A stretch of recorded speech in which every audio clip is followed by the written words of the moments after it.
Boa noite, sou Vinícius, Pote Fora do Vinícius no ar, sempre com convidados especiais e conversas entre dias da internet. Hoje eu estou aqui muito feliz na companhia do professor, meu amigo, do Instituto Federal, Lincoln Amaral, que é uma pessoa muito versátil. Lincoln, que é biólogo e também é escritor, que vem aqui falar com o tema dicotomia entre informações científicas e as fake news no contexto da Covid-19. Bom, falar um pouquinho aqui do Lincoln. O Lincoln, ele é biólogo, né? Mestre em melhoramento genético, mas também é doutor em estudos culturais pela Universidade de São Paulo. O Lincoln, além de ser mestre, de ser biólogo e mestre em biologia, né? Ele tem uma formação de doutorado na área de letras, correto, Lincoln? Né? Na área de letras. Análise, mais especificamente, análise literária. Análise literária, perdão. Então, é uma pessoa muito versátil, né? Atua em várias áreas. E eu gosto sempre de ter um convidado assim, que é um cientista, né? Mas também é um humanista, vamos falar, tem essa duplicidade, que eu acho que é uma pessoa assim, urgente, né? Para discutir essas questões, ainda mais porque a gente vive essa era de negacionismo, né? Essa era com muitas pessoas com pensamento anticientífico, né? Eu acho que o Lincoln ele pode aqui, né, dar fazer uma fala, fazer aqui uma apresentação que possa dialogar, né, muito bem. Eu que sou da área de humanas, né, sou historiador, com um biólogo, né, e também escritor de livros, é bom lembrar, Lincoln, que é escritor, e também membro da Academia de Letras de São João da Boa Vista, né, é bom mencionar isso. E a melhor pessoa para conversar sobre esse assunto acaba sendo ele nesse momento. Lincoln, o seguinte. A minha pergunta é aquela pergunta que você deve ter respondido várias vezes já, mas ela é aquela que começa o nosso bate-papo. Você que tem uma formação na área de biologia, certo? Mas também é uma pessoa muito versátil, né? Eu trato como humanista aqui.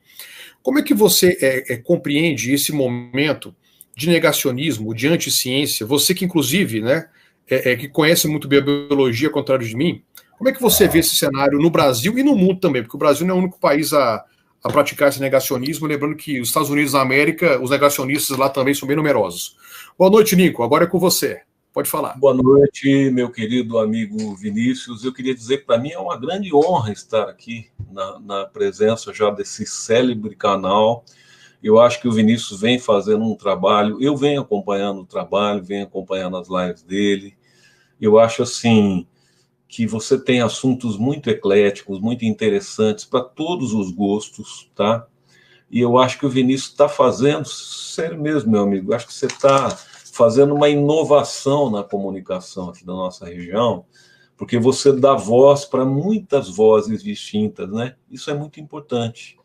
Eu vejo que você procura diversificar os seus entrevistados, procura ampliar aí a tua carta de opções, e eu acho isso muito legal, tá?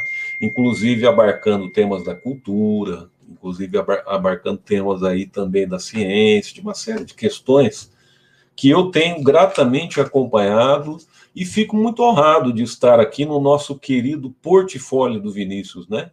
Que eu adoro também, não só eu acho esse nome sensacional, mas o complemento que ele coloca, que eu acho muito bem colocado, que é o entre linhas e pormenores. Adoro isso, porque na área de entre linhas e pormenores você pode supor aí muita coisa, né? Uma série de questões. Bem, Vinícius, então é um prazer estar aqui, agradeço o seu convite, tá? Fico muito satisfeito por você ter me convidado. E respondendo a sua pergunta, Vinícius, eu acho que esse fenômeno, para a gente poder entender de uma forma assim mais complexa, eu acho que tem várias componentes, tá? Que vem reafirmar um pouco o negacionismo, vem reafirmar um pouco o chamado pseudocientificismo, né? Ao meu ver, tá? Ao meu ver, eu acho que o que tem ocorrido é que certas ideologias, veja bem, certos segmentos ideológicos, eles têm tentado se apoderar de certos aspectos da ciência, só que, de fato, eles tentam se apoderar da chamada pseudociência, né? Então, o que ocorre? A gente tem alguns dados que eu acho que é importante mencionar. A formação científica não é algo trivial, infelizmente. Deveria ser algo mais acessível, né? Principalmente num país como o Brasil. Eu trago uma pesquisa que foi feita em 2019, no ano passado, tá? Pela agência Ibope. Ele fez uma pesquisa interessante para tentar descobrir qual que era, dentro da população brasileira, o grau que havia de informação científica ou de formação científica. O resultado que se chegou é que 99,7% da população brasileira podem ser considerados, do ponto de vista científico, como analfabetos científicos. E isso não é um fenômeno só brasileiro. É interessante. Se você vai para países, mesmo que investem mais em tecnologia, que investem mais em educação, a formação na ciência, repetindo, não é algo trivial. Só que o que acontece, Vinícius, vê se você concorda comigo. A ciência, para alguns tipos de crenças, eu colocaria no nível das crenças ideológicas. Parece que essas crenças ideológicas querem se legitimar em nome de uma certa ciência, que, na verdade, é uma pseudociência. Não sei se eu estou me fazendo entender, mas o que acontece? Parece que a ciência dá uma certa legitimidade para alguns discursos, né? Se você coloca certos dados, entre aspas, científicos, parece que você quer legitimar, na verdade, uma posição de fundo, não científica, mas ideológica. E aqui entre nós, quem trabalha com ciência, seja de ciências humanas, de ciências exatas, de ciências biológicas, a pessoa sabe que, veja bem, o que menos existe na ciência são dogmas, né? São afirmações definitivas. Não é isso, Vinícius? Quer dizer, se a gente faz uma análise científica de qualquer questão, você não quer chegar numa verdade cristalizada, num dogma, muito pelo contrário. A ciência ela está em permanente evolução, né?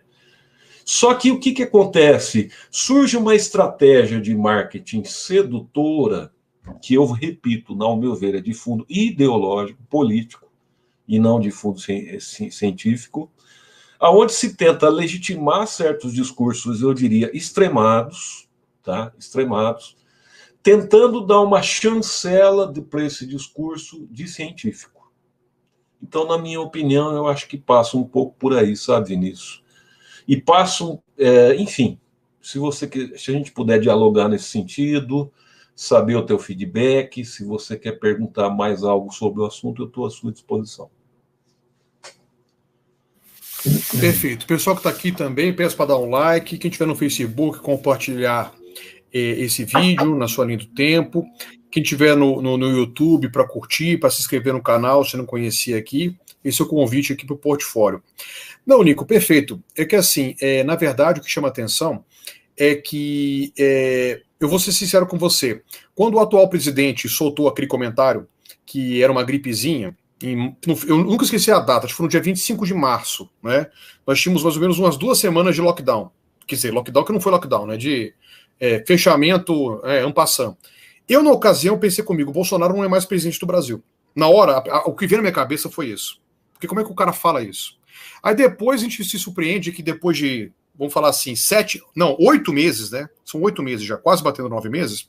Não, nós temos uma multidão de seguidores que, de fato, negam a existência da gravidade da pandemia, acreditando, inclusive, em remédios como cloroquina, como se resolvessem o problema de imediato, né? Um remédio que, inclusive, é para tratar doentes de malária e também pessoas que sofrem de reumatismo, enfim, que foi o que foi testado num caso específico na França, mas não foi colocado em prática depois. E é interessante que é o seguinte, eu fico chocado o quanto que as pessoas, elas simplesmente elas começam a negar, né? Justamente assim, os médicos, aqueles que mais tinham assim, respaldo, na sua opinião, que eu percebi isso, né, ou os biólogos, né, também, porque eu sou de uma área que não sou muito ouvido. O historiador não é muito ouvido, não. Agora, os cientistas, assim, biólogos, médicos, engenheiros, eu sempre tive, dentistas, sempre tive a impressão de que eles eram mais ouvidos. Era uma impressão que eu tinha até então. E parece que a gente está assim, retornando, né, ao século XVII para trás, de que as soluções sempre devem ser mágicas, enfim. E a minha próxima pergunta seria mais uma questão assim: você, como biólogo, você acredita, trazendo uma questão mais prática, né, que é possível esperar uma imunização de rebanho, mesmo que ela seja a longo prazo, ou a gente só sai dessa situação quando tiver uma vacina, né? Todo mundo vacinado, e aí, consequentemente, o número de infectados diminuiria. Você acha que é possível uma imunização de rebanho antes da vacinação? Olha, eu creio que pelo avanço, pelo que nós estamos vendo, né, na mídia, enfim, da questão dessa evolução das vacinas, que hoje você tem cerca de 7 vacinas, né, sendo desenvolvidas no mundo, tá? Temos aí a vacina do Reino Unido, que foi aprovada já, né, pelo órgão dele de vigilância. Então, eu creio que a vacina ela pode ser uma estratégia mais eficaz do que o que você chamou aí de imunidade de rebanho. Até porque tudo tem que ser visto do ponto de vista sanitário, de saúde pública.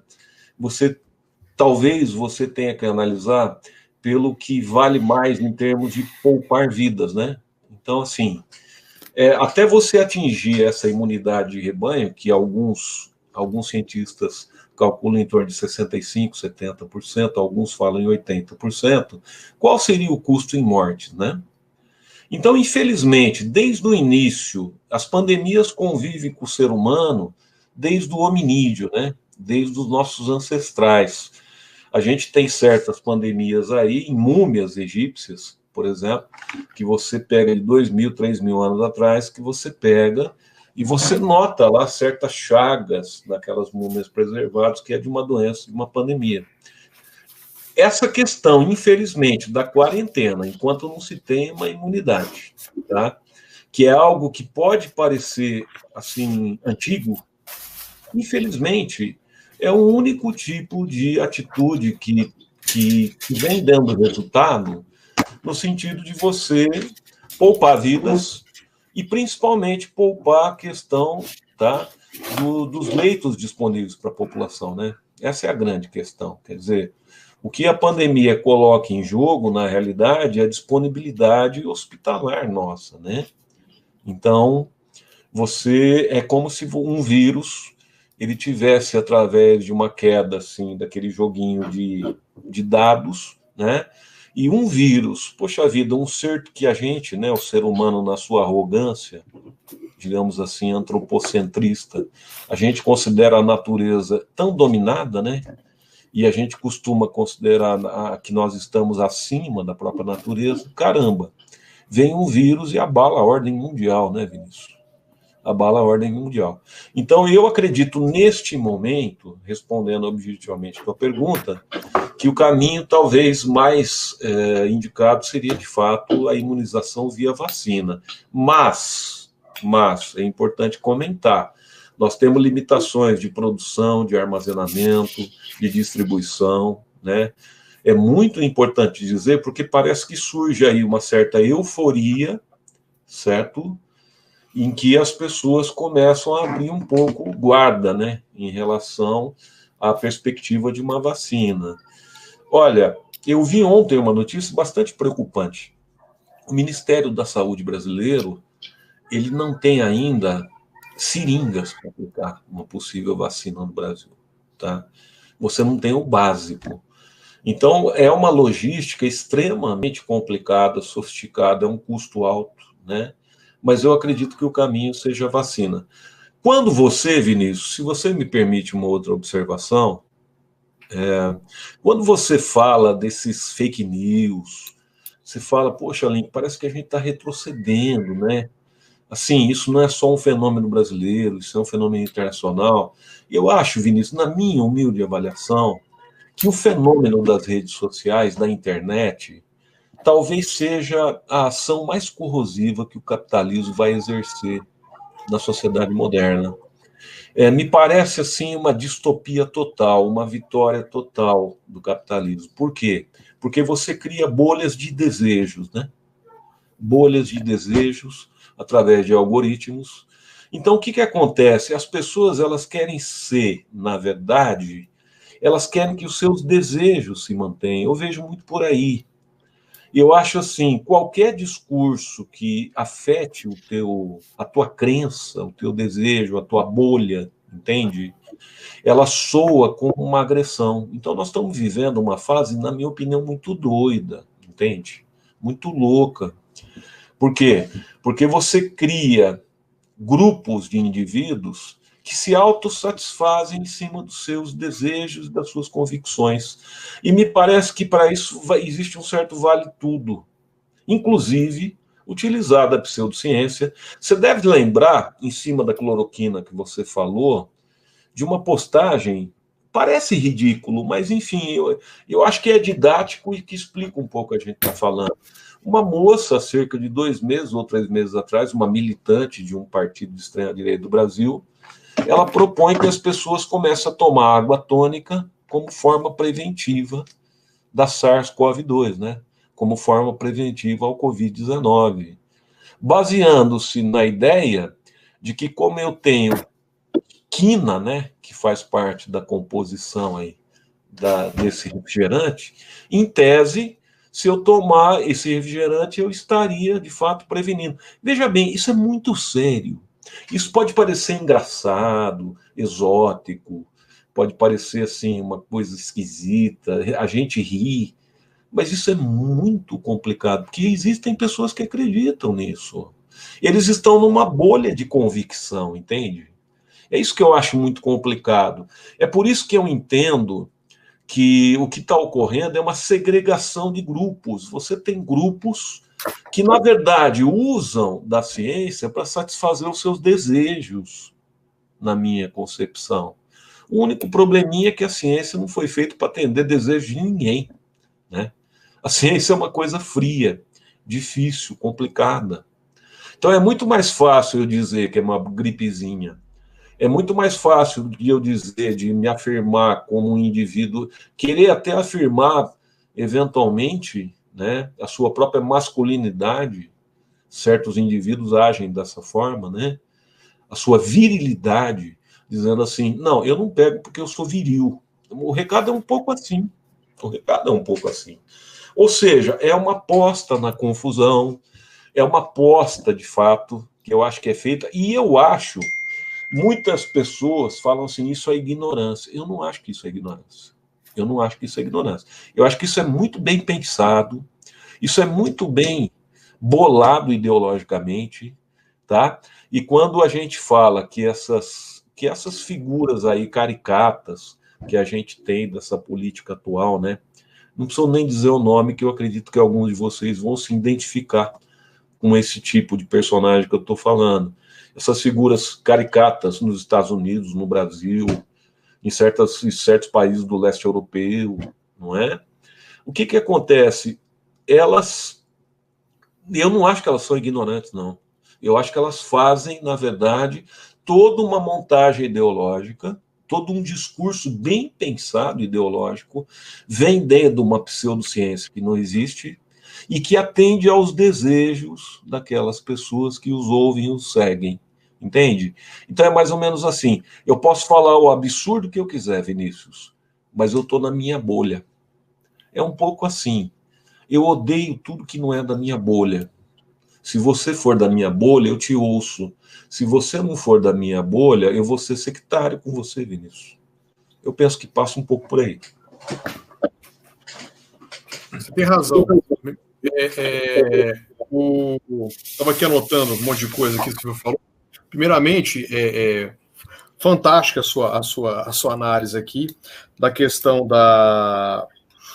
por exemplo, é mais fácil dizer das bolhas do desejo, né? Que eu acho que as pessoas muitas vezes elas esperam, né? Elas querem ouvir aquilo que elas já assim preparado, ou seja, eu quero ouvir aquilo que me faz bem. ouvir algo do qual não me faz bem, me traz assim o conflito, a discordância, eu não vou acreditar. E eu vejo o seguinte, eu percebo que nós vivemos uma segunda onda já da pandemia, e essa segunda onda ela já tem mais contaminados na Europa, nos Estados Unidos, do que da primeira onda. No Brasil ainda não chegou a bater. E eu percebo que mesmo lá, que no início do ano houve um lockdown muito forte, sabe, proibição das pessoas circularem na rua se não tivesse algum motivo, até porque eu percebo que não há mais esse discurso, né? Por mais que tenha tido lockdown assim, em algumas cidades específicas, porque eu vejo que chega um momento que o próprio capitalismo ele não consegue, né, existir, né? O seu ritmo de produção não continua com um novo lockdown. Então, eu vejo, por exemplo, assim, vou falar um pouco de futebol. O Campeonato Brasileiro ele está ficando uma coisa, não sei se você acompanha futebol, porque o campeonato está acontecendo e o São Paulo é quem tem o São Paulo é quem está com mais o São Paulo que não tem o melhor time, mas é o que está com melhor desempenho em pontuação, é porque o que teve menos contaminados de Covid, porque vários times estão entrando em campo desfalcados, porque estão com atletas doentes. Aí você fica assim, meu Deus do céu, vai ganhar o time que vai ser campeão, o time com menos doentes, é isso? Não é? Ou seja, como é que você permite que isso esteja acontecendo? E está acontecendo, né? E você comentou um negócio legal aqui, que redes sociais, a ação mais corrosiva, né, nessa distopia. Porque hoje mesmo eu vi um comentário que é interessante, de que nos anos 2000, no ano 2000, já havia uma previsão que as redes sociais elas iriam avançar e seria um momento em que o conhecimento estaria mais acessível. Nós teríamos uma sociedade mais culta, né? Porque as pessoas teriam acesso a artigos acadêmicos, ouviriam os melhores especialistas, os melhores professores, né? E que aquele boato, as mentiras, que eles não chamavam de fake news, mas assim, toda aquela ignorância coletiva, vamos dizer assim, vou usar essa palavra que eu me encontrei, diminuiria porque agora nós teríamos acesso às informações, né, de primeira mão. O que nós vemos? O contrário, né? As pessoas estão disseminando cada vez mais mentiras. E piorou o nível de mentira, porque assim, eu vejo, por exemplo, a gente reclamava muito, Lincoln, do Jornal Nacional, né? Porque assim, a Rede Globo alienava todo mundo, né? Todo mundo sentava, 8 da noite, sentava no sofá para poder receber as informações do mundo inteiro pela versão da Rede Globo. A gente reclamava disso, que era um emissor para vários telespectadores. Parece que piorou, porque parece que as pessoas agora ouvem qualquer coisa, né? Eu fico vendo assim, pessoas que não são pessoas ignorantes, pessoas que chegam assim no WhatsApp, olha, esse remédio aqui, essa vitamina, estão pedindo para comprar, porque ela previne do Covid, né? Você falou do quinino aqui, da água tônica, eu achava que eu tinha ouvido todas as fake news. Essa, né, da água tônica, eu falei, não, essa eu não tinha ouvido. Eu falei, não acredito. E eu fico assim, é difícil, assim, como é que você vai lidar com essa situação? Falar um pouquinho agora, que você comentou aqui, você falou do Ministério da Saúde.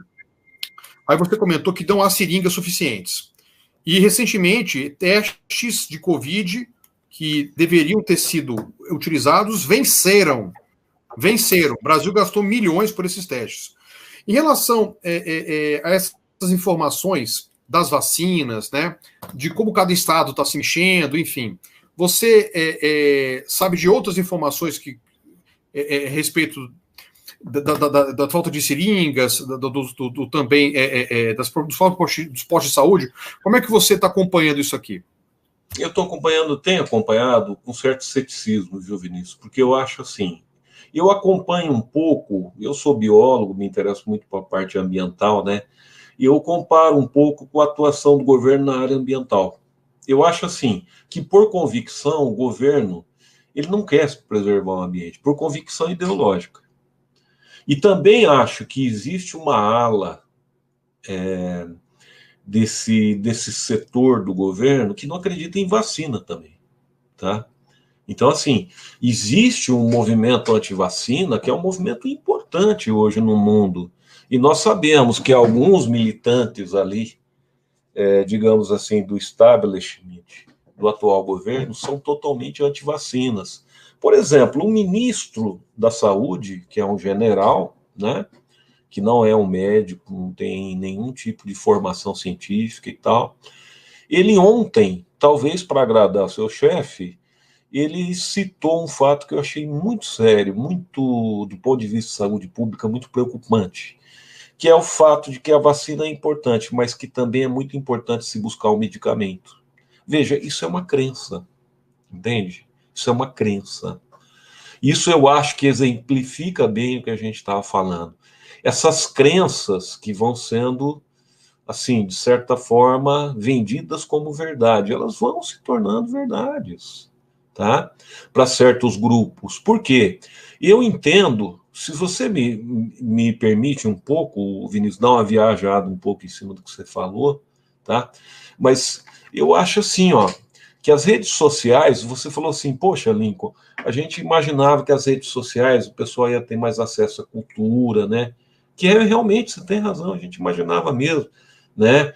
O pessoal ia ter uma formação, ia se democratizar a questão da opinião e tal. Só que o que eu acho, ao meu ver, o que aconteceu é que as redes sociais foram dominadas pelo capitalismo.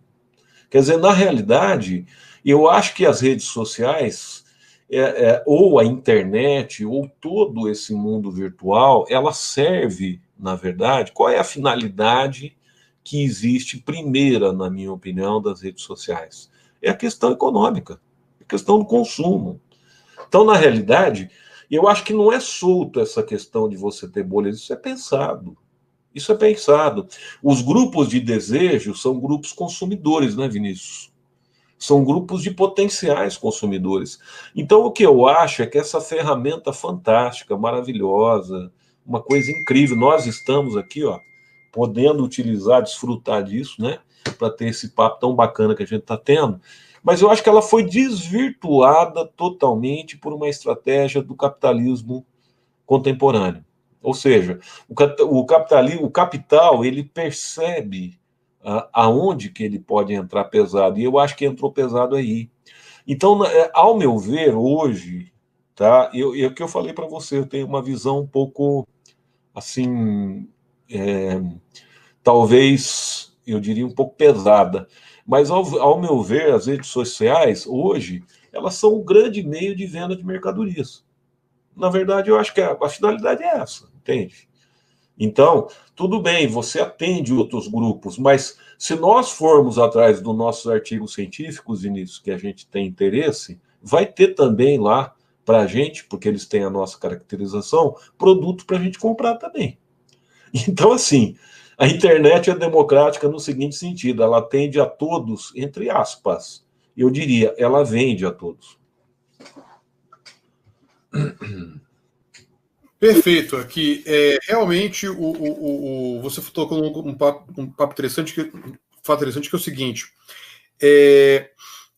como o capitalismo domina as redes sociais, né, e é muito focado no consumo, pegando esse gancho aqui, até falando da internet, é bom lembrar que empresas, né,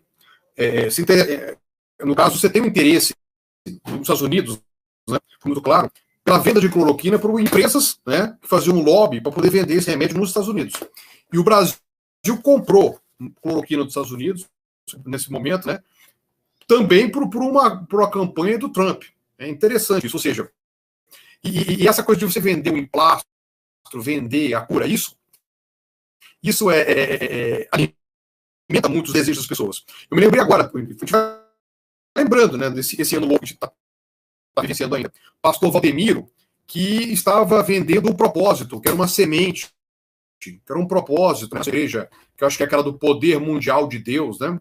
E o propósito custava R$1.000. Lembrando que esses pastores, com todo respeito aos evangélicos sérios, que já vieram aqui alguns aqui fazer live comigo, eles tiveram uma queda muito grande, né? Porque as igrejas ficaram fechadas, né? E os fiéis deles são fiéis de classe C, D e E. E esse fiel não tem como fazer depósito em cartão, não tem cartão de crédito, não tem cartão de débito, muito menos Pix, né, que agora começou. E ele te entregava dinheiro em espécie, né? Então, olha só, você vende um propósito, né? E, por um lado também, eu acho que a gente aqui, nós somos heróis da resistência, de certa forma, porque a gente, usando esse mesmo ambiente, que é um ambiente que acaba disseminando inverdade, ignorância, a gente está aqui, né? A gente demorou um pouco para fazer isso. A gente está aqui fazendo um papel de discussões acadêmicas, né? Com maior seriedade e tudo mais, né? E a gente aqui dentro dessa comunidade, para poder até romper, né, com essas bolhas que acabam surgindo, né? E é difícil você tirar as pessoas dali. Mas assim, eu queria fazer aqui, eu anotei aqui, lockdown. Olha só, você está sempre em mais de uma área. Eu acho legal a sua formação. Você é um biólogo e é um escritor, né? E você é um escritor de literatura. Você trabalha com ficção, vamos falar assim, né? E uma pessoa que trabalha com ficção sempre tem uma cabeça, assim, no caso, aberta assim, eu acho que, pegando aqui um pouco do Harari, né, aquele pensador israelense, que ele fala que uma das maiores habilidades do ser humano, do Homo sapiens sapiens, dentre elas foi a criação da ficção, da narrativa, né? Até porque, por exemplo, aquelas pinturas rupestres, elas não eram, na verdade, somente o que eles vivenciavam. A maior parte das pinturas rupestres, né, era aquilo que eles queriam encontrar no dia seguinte.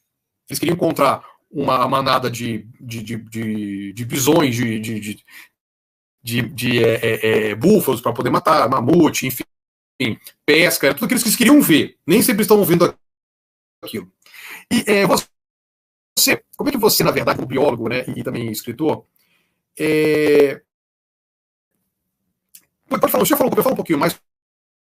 Por que as pessoas sempre, elas, na verdade, criam essas narrativas, essas ficções, no bom e no mau sentido? É bom lembrar disso. Por que isso é muito forte, né? E o quanto que isso influencia, né, no trabalho, até no seu trabalho, como professor de biologia? Ô Vinícius, cortou um pouquinho a pergunta. Perdão, mas você pode repetir o finalzinho, que eu não peguei muito bem. Pode ser? Estou sofrendo com essa internet aqui, cara. Tá difícil, mas vamos lá. Como é que você, na verdade,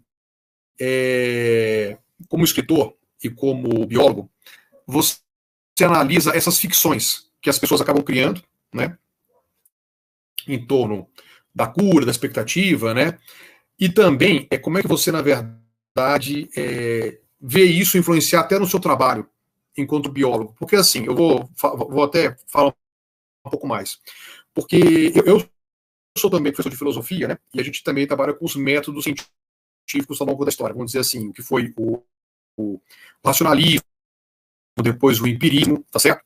E a biologia é uma ciência bastante empirista, né? Ela é bastante empírica, vamos dizer assim. Você induz, você trabalha com os métodos indutivos, né? Você realiza ali os experimentos e a partir daquela experimentação você aplica, certo? Acreditando que a tendência que você acerte, porque você usou ali, né? Você se baseou nas experiências que você faz uma amostragem e tenta jogar aqui e você imagina que aquilo vai funcionar, né? Enfim. Só que eu vejo que a biologia também tem a sua ficção, porque os métodos indutivos, né, eles têm a sua invalidade, né? Por isso que às vezes o remédio, a vacina são tirados do mercado. Então, não seria no caso aqui, vou até reformular a pergunta melhor, não seria o biólogo também tem a sua ficção nesse ponto? Olha, Vinícius, é uma pergunta bastante complexa, né, que você faz, você é uma pessoa muito inteligente, então a gente precisa tentar formatar a pergunta de uma maneira talvez um pouco mais objetiva. E eu vou responder primeiro no aspecto pessoal. Para mim, biologia é poesia, tá? Para mim, eu entendo, sempre entendi o mundo natural, as relações que a gente pode estabelecer, inclusive em termos de ciência dentro da biologia, como muito poéticas, tá? Na minha concepção. E eu acho que quem faz essas separações, a gente não precisa fazer tantas essas separações, até porque a pseudociência atende o nosso lado subjetivo, né?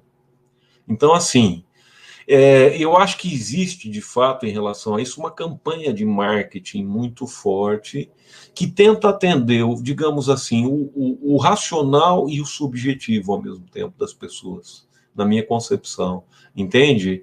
Ela tenta atender o racional pegando certas informações que teriam caráter científico. Outra coisa, Vinícius, para mim, você fez um comentário, eu não entendo a ciência como resposta de tudo, não, viu? Muito pelo contrário. Eu acho que a ciência, você tem um método de raciocínio, de trabalho, só que o ser humano é muito mais complexo, o ser humano precisa de outras respostas também. Eu não sou daqueles que acham que a ciência responde tudo, muito pelo contrário, tá? Inclusive, eu comecei a afirmar aqui, dizendo para você que o que mais existe na área da ciência chama-se incerteza, tá? É o princípio da incerteza. E é por isso que não satisfaz as pessoas. Porque as pessoas, você se sente numa zona confortável quando você tem uma certeza, não é isso? Mesmo que seja mentira. É mais ou menos assim. Me conta, eu prefiro uma mentira ideológica do que uma verdade que doa. Sabe assim? Então, assim, eu acho que a gente está vivendo nessa atual situação numa confusão, num pós-modernismo mesmo, numa certa. É o famoso mundo líquido, que você conhece muito melhor do que eu, porque é da tua área. Né? Eu acho que a gente vive a pasteurização hoje dos discursos, das verdades, entende? E, infelizmente, eu repito, eu acho que essa geleia geral, né, essa loucura geral, se deve muito, ao meu ver, ao fenômeno da internet, da forma como ele é usado, tá? Já falei, repito, acho que tem uma finalidade principalmente econômica, entende? Para mim, respondendo a tua pergunta sobre a biologia, você fala se a biologia não tem as suas ficções. Tudo que existe hoje de teoria biológica pode cair amanhã, meu querido. Então, assim, nós sabemos que o conhecimento científico é algo passageiro, é algo que necessariamente pressupõe a sua própria superação, entende? É exatamente isso que eu estou querendo dizer. As pessoas se utilizam da ciência exatamente como a ciência não é. Eu não sei se eu me fiz entender, né? Então, assim, as pessoas tentam se utilizar de um argumento científico como se tratasse de verdades inabaláveis. E a ciência não tem verdade inabalável nenhuma. Quando você afirma uma coisa assim, escuta, eu tenho a verdade porque eu baseei no experimento científico, meu querido, você pode falar que você tem a verdade porque o pastor te falou, porque você foi no culto, com todo respeito. Eu respeito todas as religiões, respeito todas as pessoas, não tenho preconceito nenhum contra nenhum tipo de religião. Só que eu acho que quando você quer certeza, você não deve fazer ciência. Você deve, talvez, ir por um ramo ideológico, político, porque lá eles vendem certezas de uma forma muito fácil. E um outro lugar que vende convicções, certezas e dogmas são as religiões, entende? Então eu só estou colocando isso. Nós estamos num momento de muita inversão, sabe, Vinícius? De muita inversão. A coisa está tão pasteurizada que as pessoas nem mais sabem o que é ciência. Não sabem a diferença de ciência e religião. Não sabe a diferença de desejo e uma resposta que tenha um procedimento científico. Quer dizer, nós estamos vivendo um momento de confusão total, total, e um momento extremado, né? Porque eu acho isso, quando você perguntou, você é um cara realmente muito inteligente, você perguntou, e as ficções da biologia? Veja, é muito bom nós termos convicções biológicas, que são pseudociências. Sabe qual é uma delas? De que nós somos o centro da vida na Terra. De que nós somos a espécie predominante da Terra. De que nós temos uma posição no nosso planeta inabalável. Eu vou repetir o que eu falei. Um simples vírus mostrou para nós que nós somos uma espécie extremamente frágil na Terra, que a gente não tem essa segurança nenhuma e que o antropocentrismo é um equívoco de natureza ideológica. Tá? É por isso que a gente mantém essas relações horríveis que nós mantemos hoje com o meio ambiente. É por isso que hoje nós temos efeito estufa. É por isso que hoje nós temos crise hídrica, porque o homem se coloca como centro da criação. Isso é ideológico, isso é formativo, isso é cultural. Tá? Ele se coloca como centro da criação, digo mais, a imagem e semelhança de um possível Deus. Então, essa arrogância humana extremada que nós temos em relação às outras espécies, veja, não poderia ser diferente. A gente começa a hierarquizar os próprios seres humanos. Como o quê? Como seres superiores e inferiores. Isso foi feito ao longo da história. Nós temos várias e várias experiências históricas, como a eugenia, como a frenologia, certo? Como uma série de parametrizações de natureza biológica que foram utilizadas, na verdade, com finalidades ideológicas, se apropriaram, cientistas sociais, se apropriaram de dados de pseudociência biológica para comprovar os seus preconceitos. E não só para comprovar os seus preconceitos.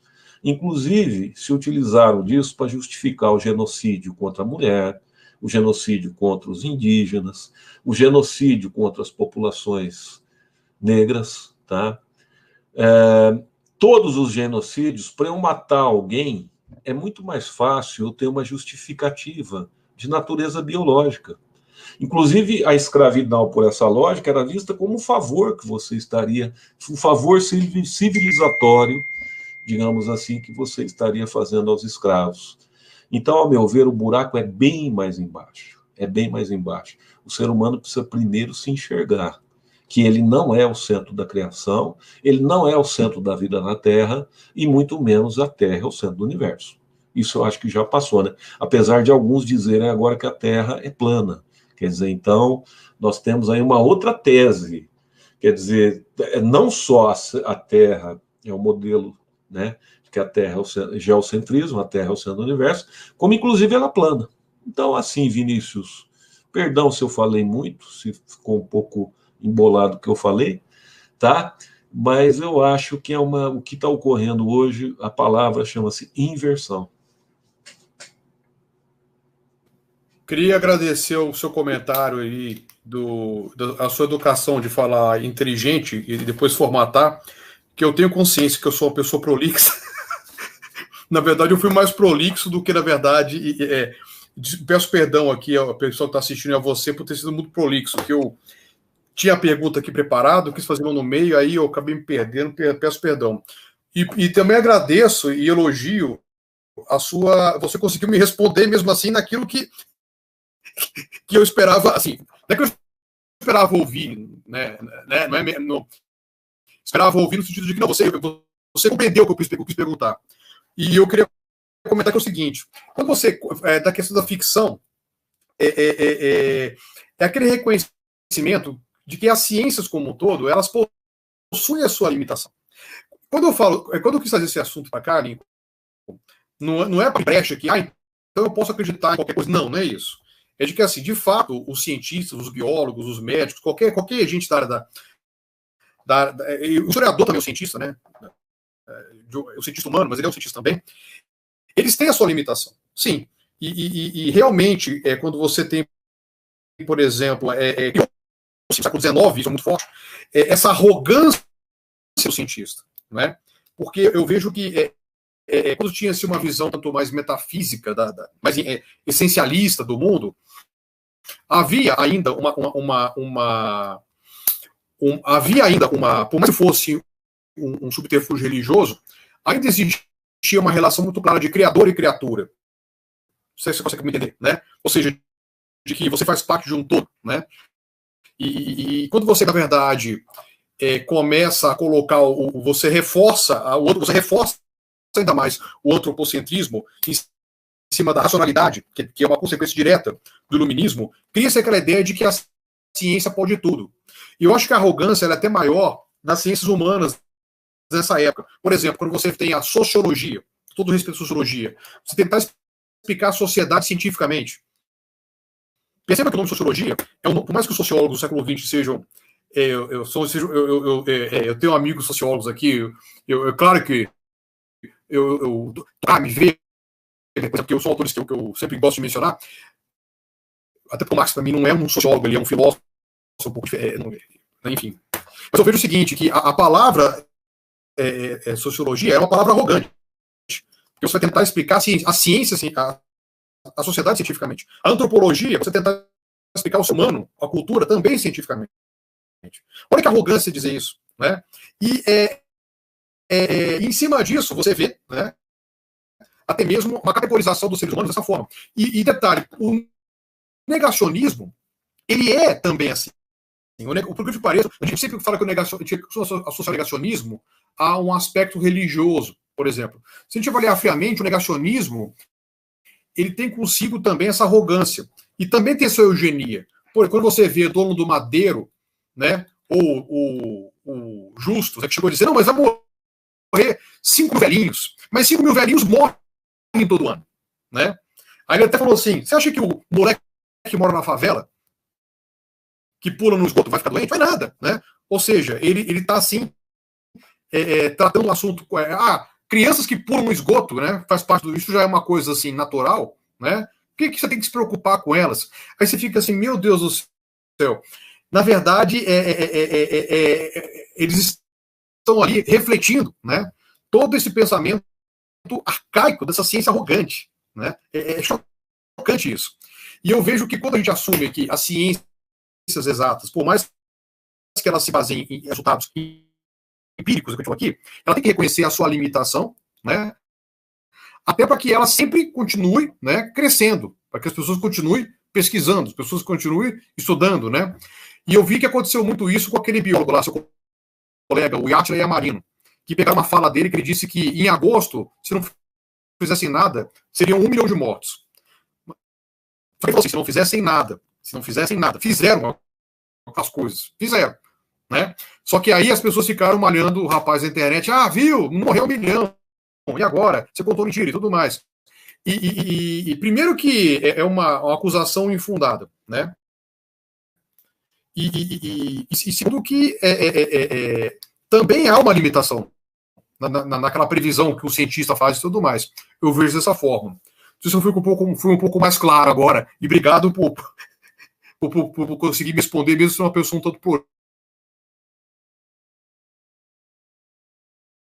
Então, Vinícius, eu acho assim, inclusive, eu queria, em cima da distopia que a gente falou, que é a internet atual, eu queria saudar de novo essa sua ação, sabe?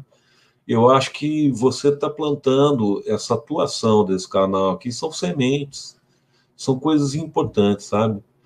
Você tá plantando para a gente discussões relevantes, discussões importantes, discussões que saem do lugar comum, dessa mídia ou dessa internet. Então eu queria te parabenizar por isso, né? Eu acho que essa atuação é muito legal. Veja bem, Vinícius, veja bem. Eu vou repetir uma ideia que eu tenho.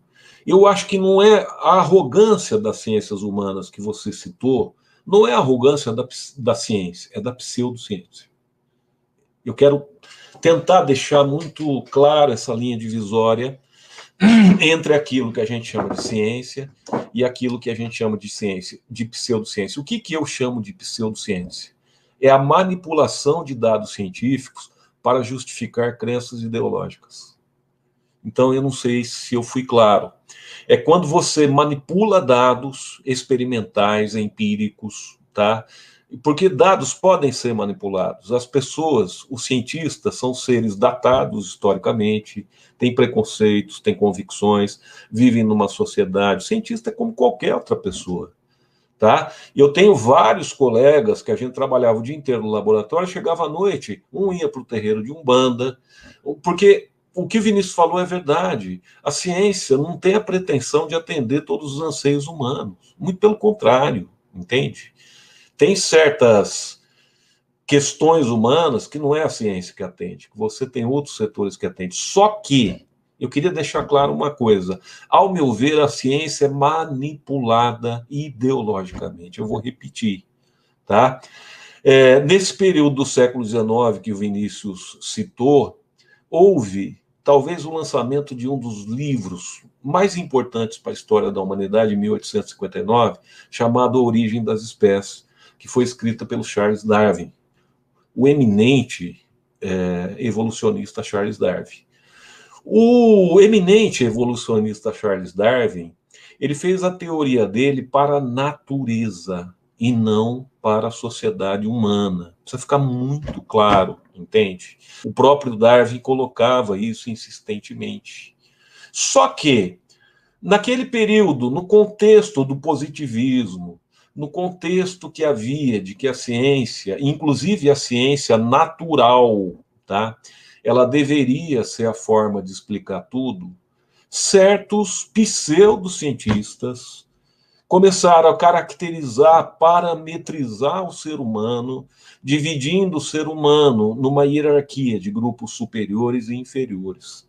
E para isso, eles usaram de fraude. Isso não é ciência, precisa ficar muito claro, entende? Isso é a mesma coisa que se faz no discurso do que a gente chama de fake news hoje. Eu não posso considerar isso ciência. Então a culpa não é da ciência. A culpa não é da biologia. A culpa é do mau uso que se fez de uma ferramenta, repito, que foi manipulada para justificar as crenças, as ideologias de certo grupo, entende?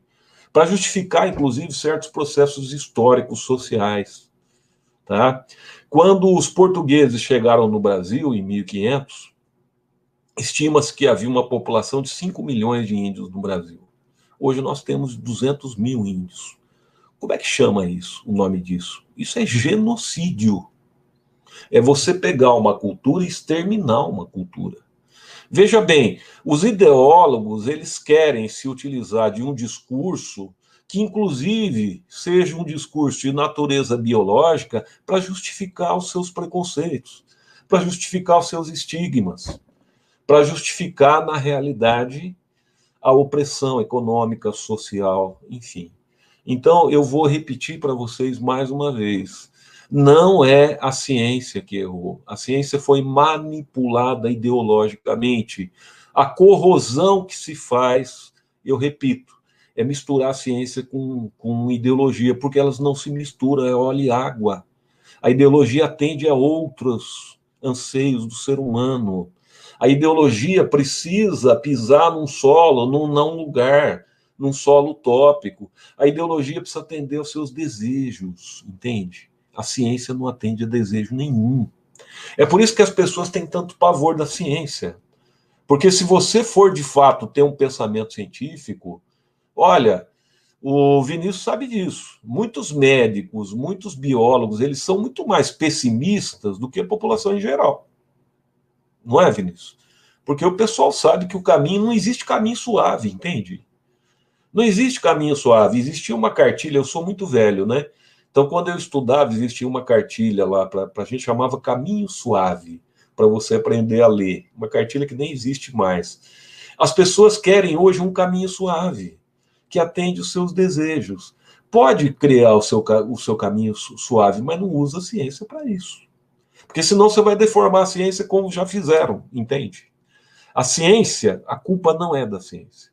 A culpa é, repito, tá, da manipulação proposital de dados pseudocientíficos para justificar certas crenças.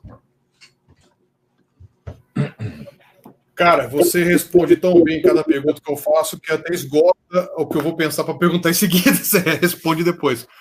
Por isso que eu acabei ficando aqui um pouco confuso nas perguntas.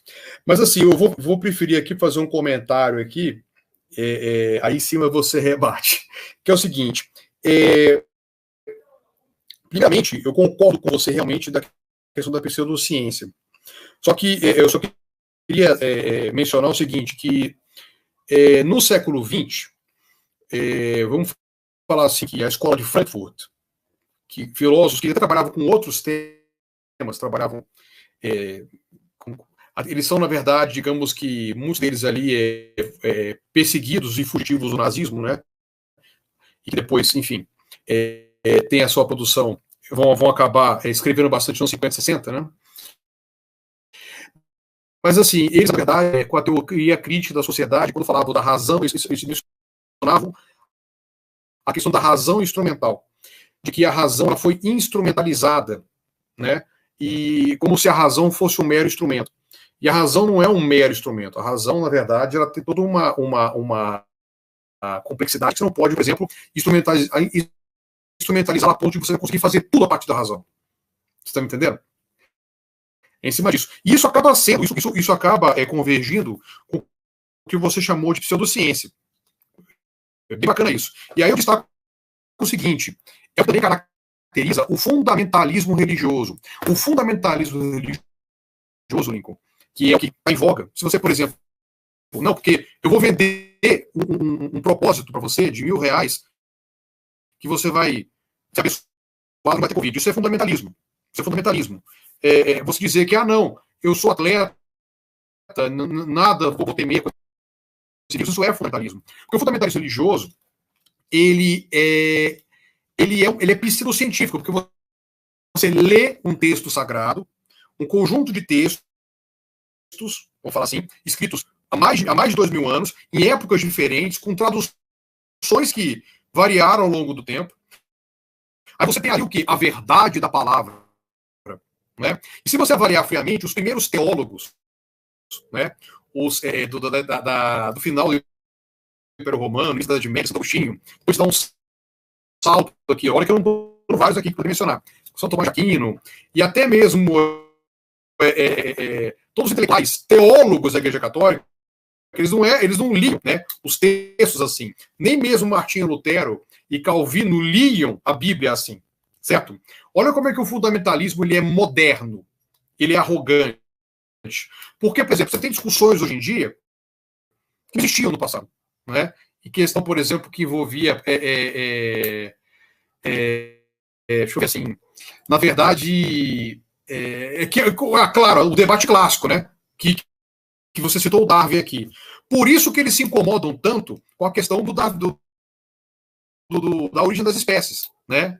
Por isso que gera esse incômodo, porque você tem um texto, né, com uma narrativa muito clara do surgimento do ser humano, aí quando você vai dizer que o ser humano é consequência direta de uma evolução ao longo de milhões de anos, que detalhe, é bom lembrar disso, o Darwin não disse isso, o Darwin só falou de animais no seu livro, né? Só que aí você tem uma apropriação da obra de Darwin, né? E vejo que é o seguinte, eu vejo assim que determinadas religiões, sem querer aqui categorizar as religiões como uma melhor que a outra, você citou aqui a questão do terreiro de Umbanda.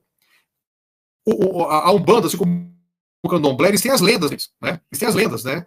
Por exemplo, não lembro agora quem é o orixá, tem um orixá que sofria de varíola, e aí a varíola some, vira pipoca, brotam pipocas as feridas. Aí você pensa assim, meu amigo, realmente existiu esse orixá? Eu acho que existiu esse orixá mesmo? E eles ficam assim, sabe? Não importa. O que importa é a mensagem, o que importa é o significado dessa história. Não importa dizer em qual lugar da África existiu tal orixá. Eles não têm essa preocupação. Eles têm uma visão assim cósmica que não precisa exemplificar, né, como algo científico. Então veja como é que o fundamentalismo ele é positivista. Ele é uma pseudociência. E é complicado, parece que você fica. É como se você vai ali tentar explicar religião para o religioso fanático. É difícil isso, né? E por isso que eles vão encontrar soluções mágicas que são pseudocientíficas, como cloroquina, como propósito, enfim.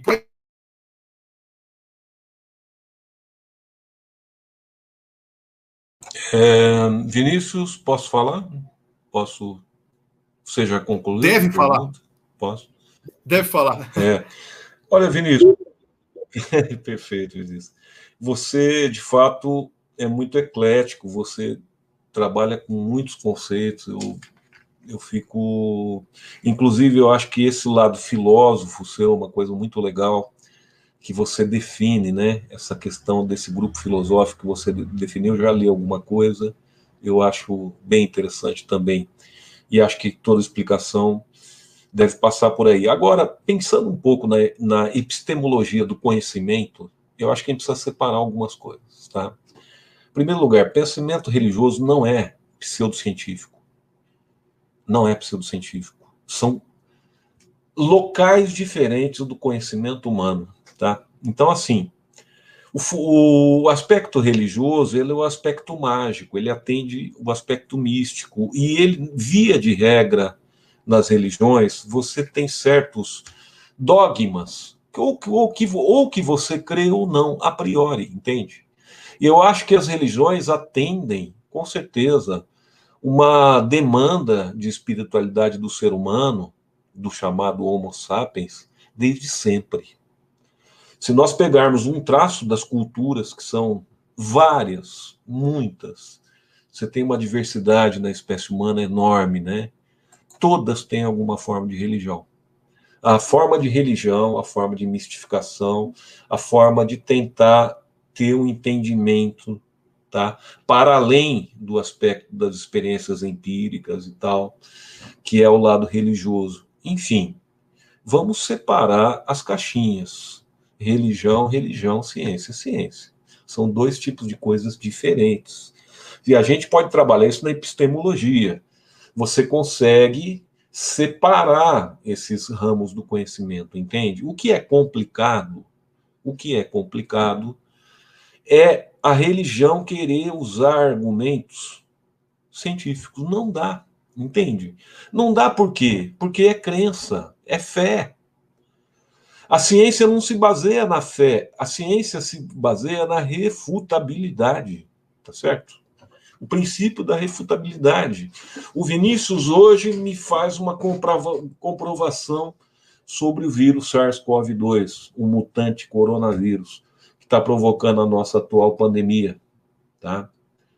O Vinícius propõe aí, ele faz um sequenciamento genético do genoma do vírus, e o Vinícius propõe que ocorreu uma mutação e que talvez isso esteja causando uma segunda onda na Europa, digamos assim.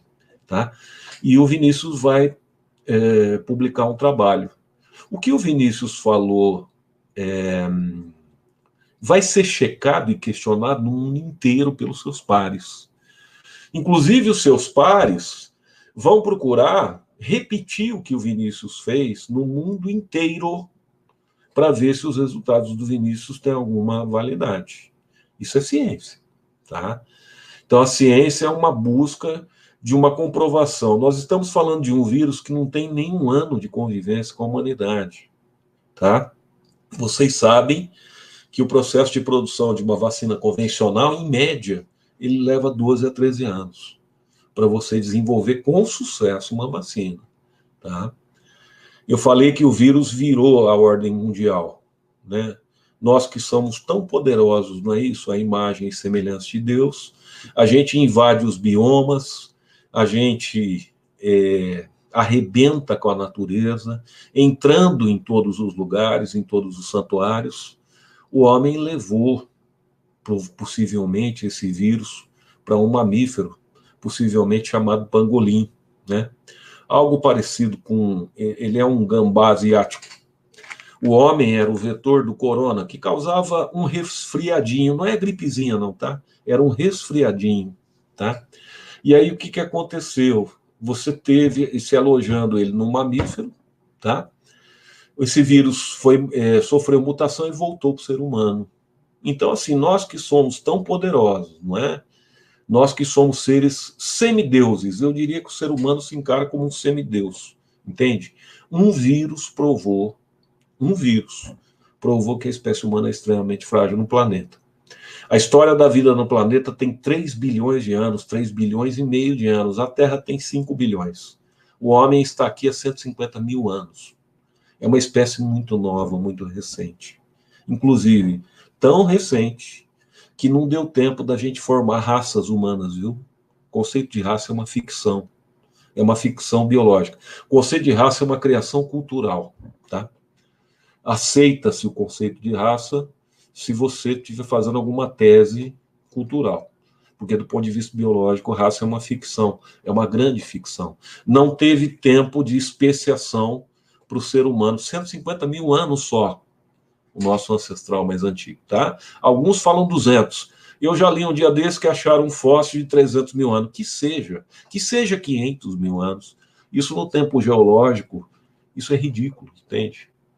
Então, assim, o vírus chegou, tá? Questionou todo esse poderio. Agora, eu acho que essa questão do fundamentalismo, como o Ulisses colocou, aonde que agride? Aonde que pega?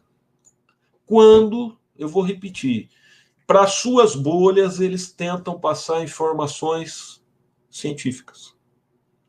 Porque eu respeito qualquer fundamentalismo, mas, meu querido, não fala de ciência, tá? Fala de fé, fala de convicção. Porque respaldo científico você não tem nenhum.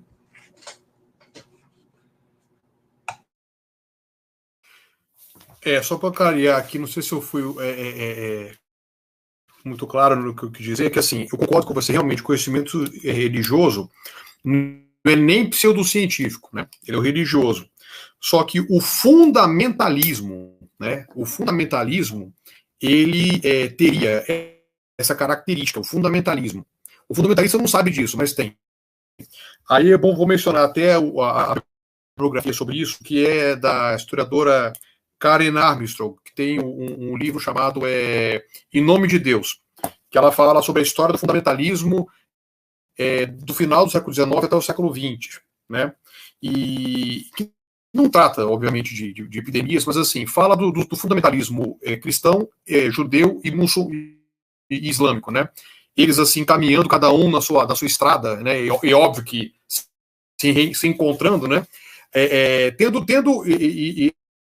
até porque a palavra fundamentalismo é de uma igreja evangélica americana que foi fundada com o nome de Igreja Fundamentalista, o nome que ela tinha. E aí ela se caracterizava justamente por essa tentativa de ser muito assim presa aos fundamentos, né, dos textos, como se fossem os textos fontes, a partir dos quais você estabeleceria uma tese científica. Não usavam essas palavras, como eu estou comentando aqui, mas assim, analisando o que eles faziam e como um reflexo daquela sociedade cada vez mais científica, né, o mundo utilizando as indústrias, as fábricas, né, a eletricidade, enfim, toda aquela modernidade, as pessoas começaram a olhar para a fé também dessa forma. Que ela fala o seguinte, que é a questão do logos e do mitos, né, que a religião está no campo do mitos, do mítico, certo? E o logos é o conhecimento, é a razão, né? E o que caracteriza o fundamentalismo é justamente essa união de logos com mitos. Logos mais mitos, né, segundo as palavras da origem, é o fundamentalismo. Aí, complementando o que você falou, para a gente poder aqui concordar, de que o fundamentalismo, no fundo, ele nem religioso é. Ele é acaba sendo essa aberração que a gente vê. O Islã leva a mais fama, né, mais fama ruim, porque, enfim, a islamofobia está aí, mas se vê isso presente nos cristãos, vê isso presente também até em muitas situações, como no sionismo, né, em Israel, né, vou lembrar disso. Aí eu gostei que você citou aqui a refutabilidade, né, que é Karl Popper, né. Karl Popper, ele era formado em biologia ou em matemática? Deixa eu lembrar agora. Ele era biólogo, matemático, mas ele liga o microfone. Ele era filósofo de graduação. Um filósofo, mas eu acho que em termos de... Ele era das ciências exatas, eu não sei exatamente qual área, mas das exatas. Ele é egresso das exatas. Isso você... sim, né? Inclusive, eu confesso que esses debates de epistemologia, que aí a gente se aproxima, né? Mas eu sou, assim, muito um estudante novo desses temas, não é da minha graduação, não. São leituras que eu tenho, assim, mais recentes. A do fundamentalismo, que na verdade era uma leitura mais antiga que eu tinha aqui. Olha, é interessante porque, assim, primeiro que essa live aqui, eu fiquei com aquela sensação, o que a gente poderia comentar que não fosse aquilo que a gente já ouviu em um ano, porque esse assunto, né? E o que é bacana é que a gente começou até por um caminho assim, para quem pegou a live no meio do caminho ou tá até desde do início ao fim, a gente começou com umas discussões mais pontuais, né? Da questão da pandemia, da questão do vírus, da vacina.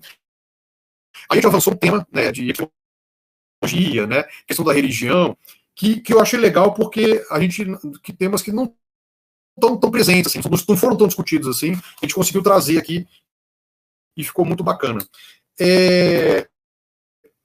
Bom, Lincoln, eu queria agradecer muito, né, os temas que a gente trouxe aqui. Eu adorei a sua frase, o vírus virou a nova ordem mundial. Aí eu, como historiador, não me aguento fazer comentário aqui, porque a primeira semana depois que a pandemia estourou, eu escrevi um texto sobre a peste negra na Idade Média. Porque a peste negra, ela foi revolucionária, ela acabou com o feudalismo. Foi ela que acabou com o feudalismo. Ela acabou com a ordem feudal.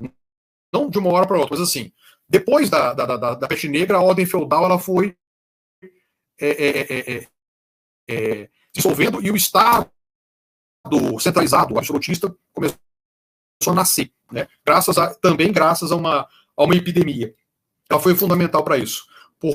Porque numa sociedade em que, de repente, os servos, os trabalhadores braçais, eles são os que mais morrem, os nobres, né, que ficaram sem servos, foram obrigados a trabalhar na terra. Foram obrigados a trabalhar porque não tinham trabalhadores para eles, e muitos também campo, e os servos que sobreviveram também ficaram mais corajosos para fazer mais revoltas contra os senhores. Isso levou ao fim da gradativa. Aí eu faço uma pergunta para você, que é uma pergunta que é uma expectativa sua, que depois pode complementar. Do que você acha que essa nova ordem mundial ela vai ser alterada a partir de agora, depois dessa pandemia? Eu acho que, na minha opinião, vai alterar profundamente, viu, Início, os costumes. Veja nós que somos professores, só para pegar um exemplo, né? Eu sei que você também você também não, você é um grande professor, que eu sei, né? Que muito admirado aqui na cidade. O pessoal gosta muito de você. Mas olha, Vinícius, os enfrentamentos que a gente teve que ter, os embates, né, educacionais, isso só para ficar na nossa esfera. Então eu acho assim, na minha opinião, vai se mudar as relações sociais, tá? Eu acho que políticas. E eu tenho um pouco de otimismo. Eu acho que a gente falou de coisas tão pesadas aqui, mas eu tenho um pouco de otimismo no seguinte sentido. Eu acho que essa regressão, que esse retorno à era das trevas, como você está dizendo e tal, isso vai ser superado pela história. E eu acho muito interessante, nesse momento de trevas, vir um vírus nos alertar da nossa pequeneza, sabe? Nos alertar um pouquinho, tá? E nos fazer avançar. Eu acredito que, apesar de tudo, eu vejo avanços. Eu acho que esse discurso pseudocientífico, eu acho que essas bolhas, na minha avaliação, elas estão sendo enfraquecidas também. Eu te cito um dado que eu achei muito interessante, conversando com a Carmen Aliende, que é uma amiga minha e sua, né? Grande jornalista aqui da cidade, que ela me deu um dado que eu achei muito interessante. Ela falou: Lincoln, você sabia que durante a pandemia as pessoas começaram a assistir mais, ou a ler mais, ou a ver mais os órgãos de mídia mais tradicionais? Isso me surpreendeu pra caramba. Então, se você pegar jornais como o Estadão, como a Folha de São Paulo, se você pegar veículos de jornalismo como Band News, enfim, o pessoal está havendo uma certa migração, segundo ela, tá? Ela me passou, isso foi uma pesquisa qualificada. Então você vê a quantidade de paradoxos que a gente vive, né, Vinícius? Parece que de repente a gente está numa época de extremismo, de ocultismo. De repente isso abre espaço. Eu quero citar um fato que eu acho muito significativo. Nessa eleição que nós tivemos agora, para eleição para vereador e prefeito, nós elegemos vários vereadores trans. Isso é uma novidade no Brasil. Então é muito louco o mundo moderno, porque ao passo que você tem um movimento obscurantista, você também reforça o surgimento, que se aflorem movimentos de afirmação, de repente, movimentos de resistência. Quer dizer, a história é extremamente dialética, de fato, né? Você que é um historiador, você pode explicar melhor isso para mim, porque nós temos movimentos extremados, e esses movimentos extremados, eles podem abrir espaço e devem abrir espaço para as luzes. E eu acho que tinha que chegar um momento que esse embate iria ocorrer. Quer dizer, é meio inevitável, né? Você tem certas situações, certas posições majoritárias na sociedade, que são posições contrárias, tá? Inclusive, ao meu ver, com a esquerda bem enfraquecida nesse momento, bem enfraquecida na minha avaliação, e um grupo de convicção forte que nós não podemos desprezar, tá? Ele é um grupo que fala à população brasileira. A gente tem que ter a consciência e tem que abrir as nossas vendas ideológicas também para enxergar a realidade de que hoje o discurso de extrema-direita tem legitimidade no Brasil, tá? Tem uma legitimidade grande no Brasil, entende? Então, eu acho isso, viu, Vinícius? Eu acho que vai mudar, já mudou. Eu acho que essas mudanças políticas, inclusive, têm a ver com essa pandemia. Eu acho que essa pandemia deixou um pouco o rei nu, sabe? O rei ficou nu, assim. Ficou nu de uma forma, eu diria até, parecia um bufão, um rei bufo, assim. Uma coisa exótica, diferente, porque a pandemia trouxe aí para nós, abriu as feridas brasileiras, né? Trouxe para a gente as contradições sociais do Brasil, as grandes contradições sociais, a grande desigualdade que a gente vive no Brasil, né? A pandemia foi até os grotões do Brasil e saiu pus dali, saiu pus de uma realidade neoliberal que a gente parece que não vive nesse país, né? A gente parece que vive aqui numa ilha de conforto, pequeno burguesa, né? E que está tudo solucionado, tudo perfeito na sociedade. Então, ao meu ver, repito, esse ser tão ínfimo, que não é nenhuma célula, né? Que é uma protocélula, que é um vírion, ele veio e derrubou a nossa ordem mundial. E derrubou a nossa ordem mundial para mudar a história. Veja bem, o que vai vir eu não sei, eu não tenho bola de cristal, mas com certeza as mudanças vieram e o que se avizinha para o futuro são coisas aí, relações, situações de ineditismo, realmente. Porque o ser humano tem que se reinventar. Espero eu só, tadinho de mim, mas espero eu só que o homem, como espécie, diminua um pouquinho só a sua arrogância. Quem sabe assim a gente consiga conviver num planeta mais saudável. É a única coisa que eu espero. Eu acho que a questão do paradoxo chama atenção. Aliás, bom citar aqui a Camila End, que eu já notei aqui que ela é uma que eu quero conversar aqui numa live. Pro ano que vem, eu tô com a agenda para janeiro já, né? É bom lembrar dela aqui, eu queria muito conversar com ela aqui. De fato, né, acontece um movimento contrário, porque a questão da grande mídia, que você mencionou aqui da Carmen, é interessante porque eu mesmo, acho que também você, a gente estava com um discurso até 2, 3 anos de que essa mídia golpista, corporativista, que traz uma narrativa que deturpa tudo. Sim, acontece isso também. Só que a gente ficou assim tão perdido nesse universo de fake news, né? E a gente sabia que a mídia tradicional, no que se refere à pandemia, ela daria um veredicto, né, mais contundente, certo? Então, houve resgate dessa mídia profissional, vamos falar assim. E foi legal que eu percebo que muitos jornalistas que ficavam assim presos, limitados à editorial, à redação, muitos saíram, né? Eu percebi que houve uma saída grande de jornalistas que foram para as redes sociais, como a Cristina Serra, como também aquela que está com o Eduardo Moreira, a Heloísa, que trabalha em Nova York, essas duas, que eu acompanho mais, e que elas ficavam lá com o microfone da Rede Globo, né, lendo aquele texto pronto, e você vê a Cristina Serra participando de live hoje em dia, ela é fantástica, né?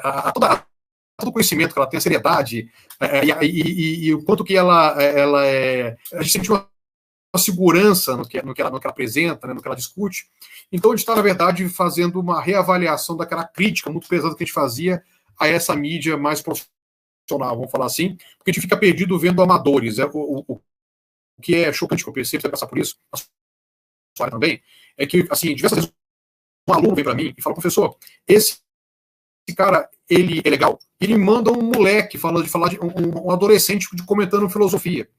Nada contra adolescentes que comentam filosofia, nada contra, mas é que assim, a pessoa tem que se colocar num papel de, por exemplo, eu cheguei a ter uma participação muito pequena, não assim, de acadêmico, mas eu fui assim, eu participei de movimentos estudantis, né? E quando você participa de um movimento estudantil, você vai lá, se posiciona, né? Você levanta uma bandeira. Eu participei de uma coisa que eu me arrependo. Não é que eu me arrependo, não me arrependo, mas hoje em dia eu não faria isso. Assim, será que você me entende? Eu participei do boicote ao Provão, isso em 2003. Hoje em dia digamos, seria seria mais cuidadoso em relação a levantar essa bandeira. Mas assim, na época eu levantei essa bandeira. Mas perceba, havia uma questão de que eu era um estudante, movimento de estudantes. Quando você fala que você é estudante, você reconhece que você não é ainda um professor. Então você vai se equivocar, você vai, né, você está estudando, né? E eu percebo que não, o que é chocante nas redes sociais, que aparece um cara que não tem diploma, né, seja ele muito jovem ou até mais velho, e ele vai lá e ele manifesta opiniões contundentes sobre política, sobre filosofia, sobre biologia, sobre química, física. Cruzes do céu. O cara está comentando, e um aluno meu chega para mim e fala assim, olha esse cara aqui. E eu falo assim, esse cara não tem... Já aconteceu comigo uma vez, né, que eu falei com um aluno meu que era... Ele até me bloqueou dentro da Facebook, ele ficou bravo, né? Isso já faz tempo, já tem uns 5 anos. Eu falei, cara, esse cara não tem formação acadêmica para falar isso.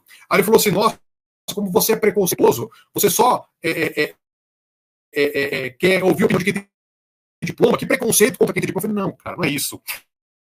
Calma, não é isso. Aqui esse cara está falando de coisa da qual não tem base, né?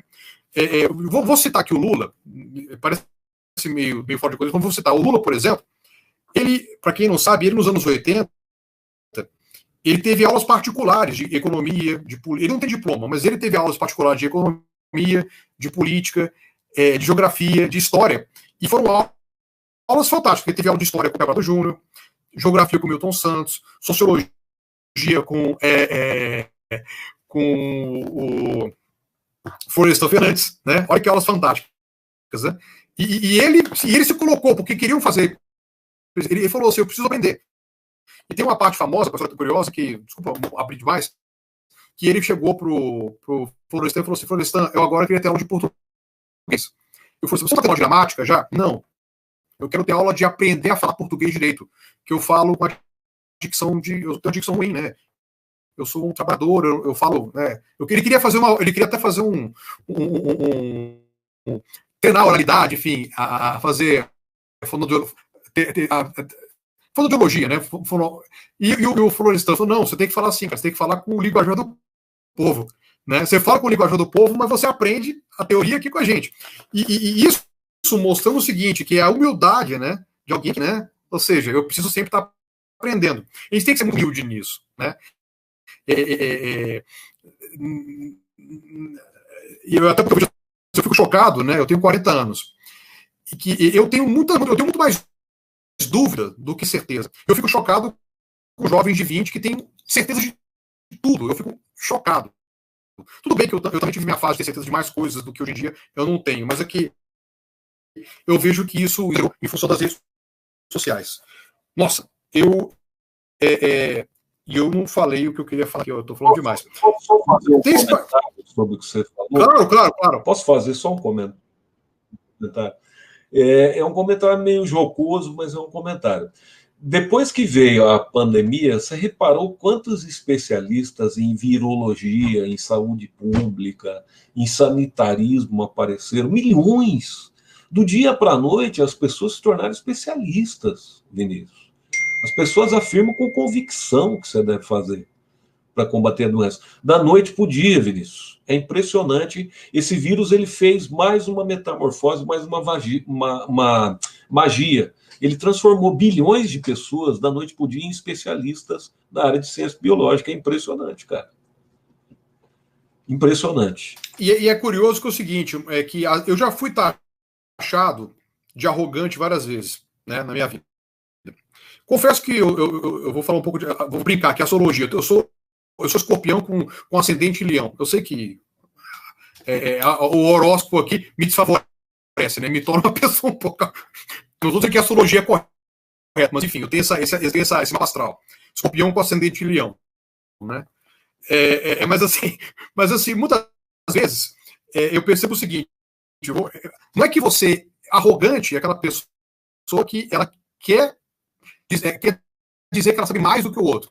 Quando você realmente sabe mais do que o outro, não é que você é arrogante. Porque assim, você está ali você é um especialista naquele assunto. Você tem mais episteme naquele assunto do que o cara que é leigo. E eu vejo que assim, parece que todo mundo pode comentar sobre tudo. Né? As pessoas, na verdade, elas não têm aquele discernimento de que esse assunto você não é especialista, você não pode, você vai falar besteira.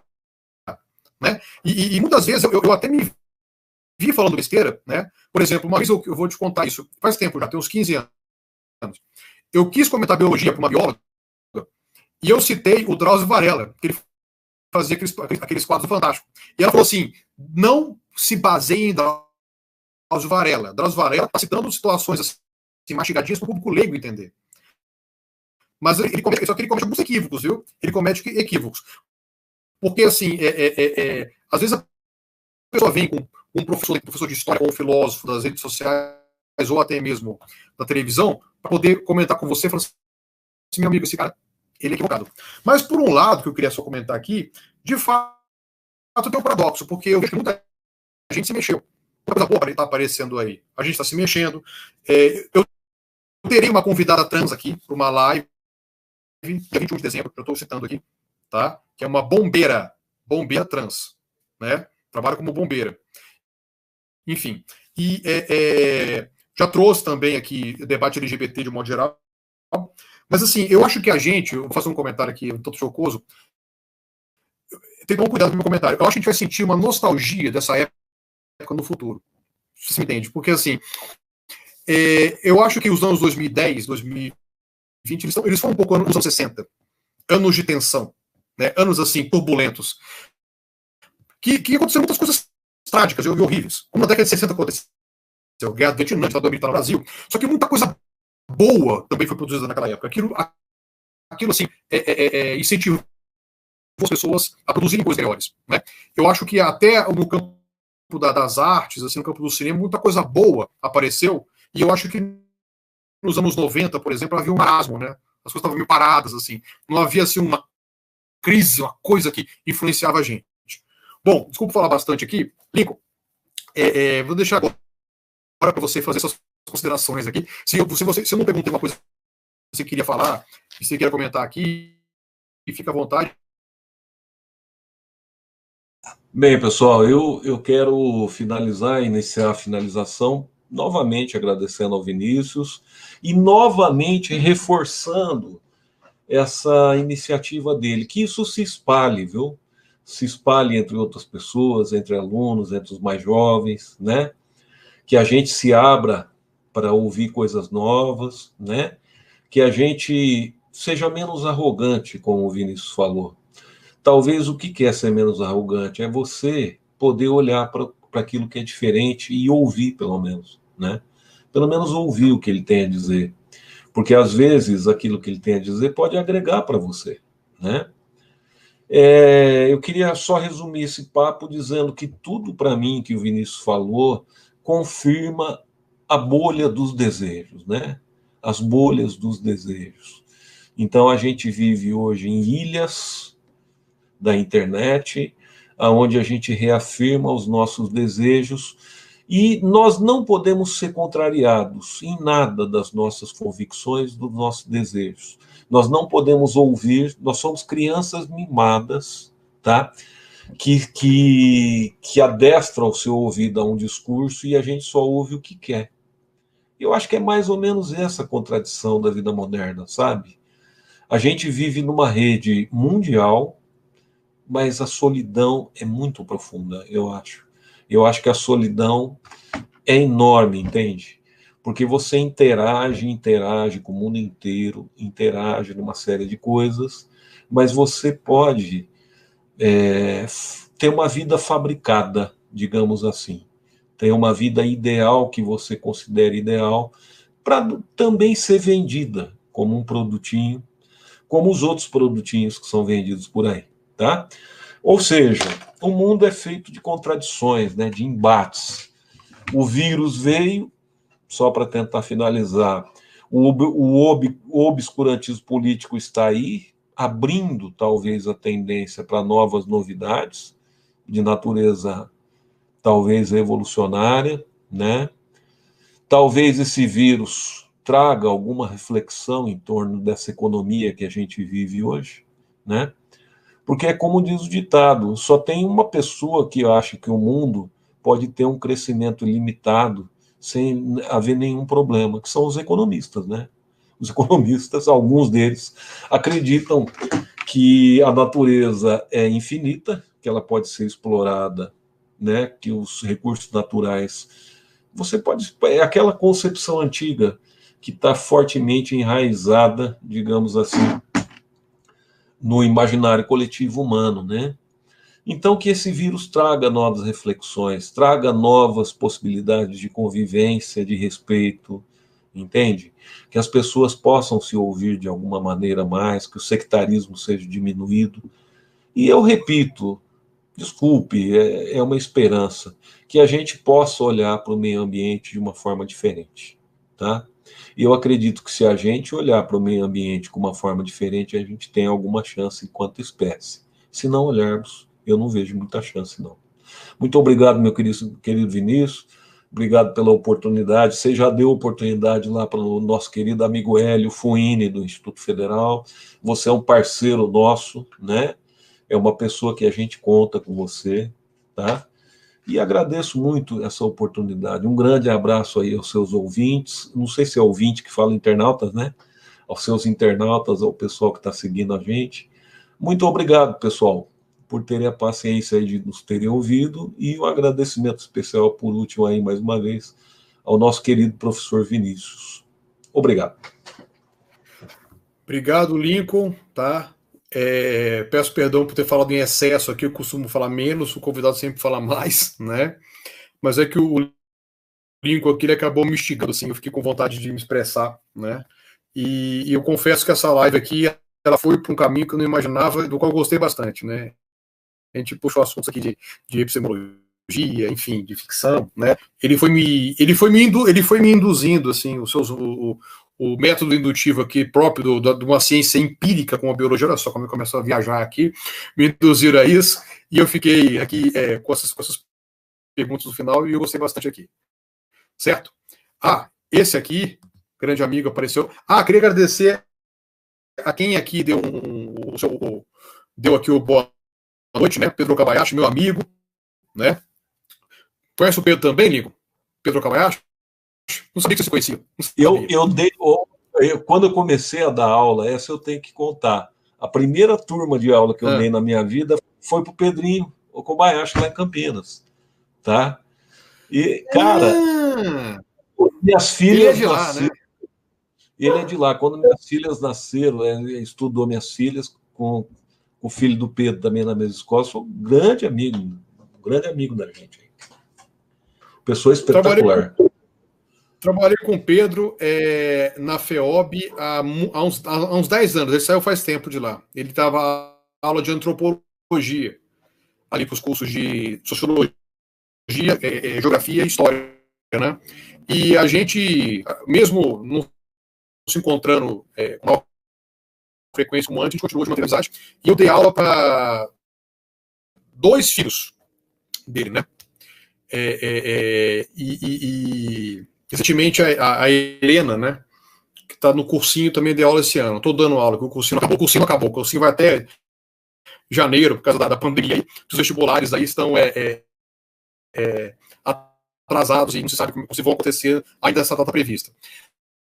Mas, enfim, Pedro, obrigado aí. E o Pedro também é um que eu queria depois fazer aqui uma live. O Pedro, que é um excelente designer. Ele trabalha mais com designer, né? Apesar de ser antropólogo de formação.